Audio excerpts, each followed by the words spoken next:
Today we're here on the South Shore of Long Island in Seaford. This isn't our regular projects that we show you on Instagram, and it's not the kind of stuff that you see enough of in the world today.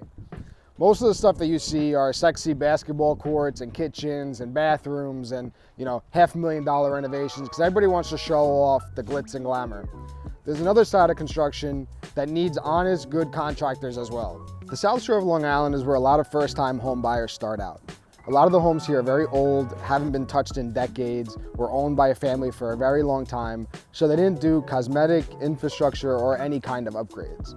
But when people our age go and buy these homes, they don't know what to look for. They don't know the important things to look for besides, oh, I don't like the green carpet. What we're gonna do today is show you one or two quick things just to give you a gauge on what you should be looking for as a first-time home buyer. Let's take a look inside. So even though wallpaper is making a comeback, I don't think that this style is what the homeowner is going for. So whenever somebody buys a house like this, the first thing they say is, let's rip the carpets, take the wallpaper down, and paint.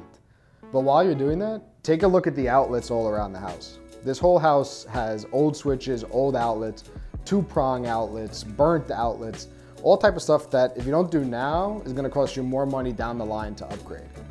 So we brought in our friends at HLM Electric, a licensed electrician, to come and give us a once-over of the house and do the upgrades that I just explained to you. This is a room that they're working on right now. They popped all new Decora outlets in, new plates and everything to dress it up. When I originally came and spoke to the customer, they told me they wanted to paint the whole house. It was my experience and suggestions that said, hey, while we're painting everything, why don't we throw hi-hats in? It's an immediate value add to a home and makes the room just a lot more homier. Back in the day, they used to put carpet down as an aesthetically pleasing type thing. Now, we're back to the hardwood floors. Hardwood floors immediately add value to your house and make your house look like it's worth a lot more than it really is sometimes.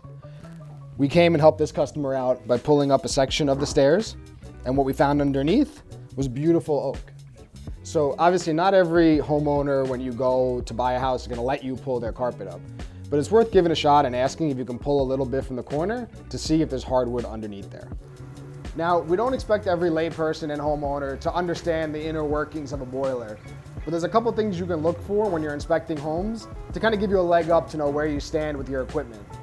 So the first thing you'll look at on these machines is if there's any kind of service ticket on it. It'll have a plumber's name, inspection date, last time it was serviced, stuff like that. What that does is it shows you the grade that a homeowner took care of their equipment, and that usually relates to the rest of the house as well.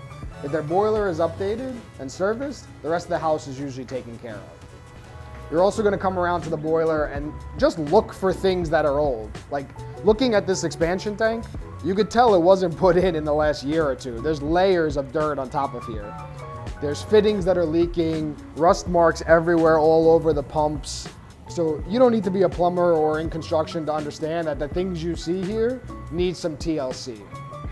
Now, you can't guess what that's gonna be, but you should have somebody come in after you buy the house to give you a once-over and put a little bit in your budget to account for tinkering with stuff like this. The second important part of a home is your electricity, right? All of us buy a house looking to expand it, to do a new kitchen, to add appliances here and there. So come and take a look at the panel. Again, you don't have to be an electrician to understand every single spot is full. There's no open spaces. These ones are called twins, which means they took one slot and doubled it up, which is allowed in a panel like this. But now if you want to go and add another stove, an upgraded refrigerator, you have a chance of overloading this panel. This is only a 100 amp panel. So get a licensed electrician in here to take a look at it and see if it has what you need for your future, not just for now. In this home here, we're taking all of this out, upgrading the service, and adding 200 amp service. So the overall budget of this job didn't allow us to change every window in the home. Obviously the homeowner knows these are old vinyl replacement windows that need to be upgraded. But at this time, it's just not in the budget, so we don't push it. Well, what I did point out to them was that in the master bedroom, there's a bunch of windowsills that show evidence of water leaking in. Now, we could change the trim, we can seal it, we can do all that, but it's throwing money down the drain when the window has to be changed anyway. So let's face it, a lot of first-time homeowners don't know what they're buying. They watch a lot of HGTV, think they can throw some shiplap on the wall, and the house is worth $1 million. We need to really take some time to educate our youth on what to look for when they go to buy houses. This is a perfect example of a house that has great guts, but needs a little TLC. Here at 915 Construction, we try to do both. A little aesthetic to make the house pleasing to look at, but also upgrading heating systems and electric to make the house livable. Always try to find you a contractor that understands what you want, but can also give you what you need that you may not know you need.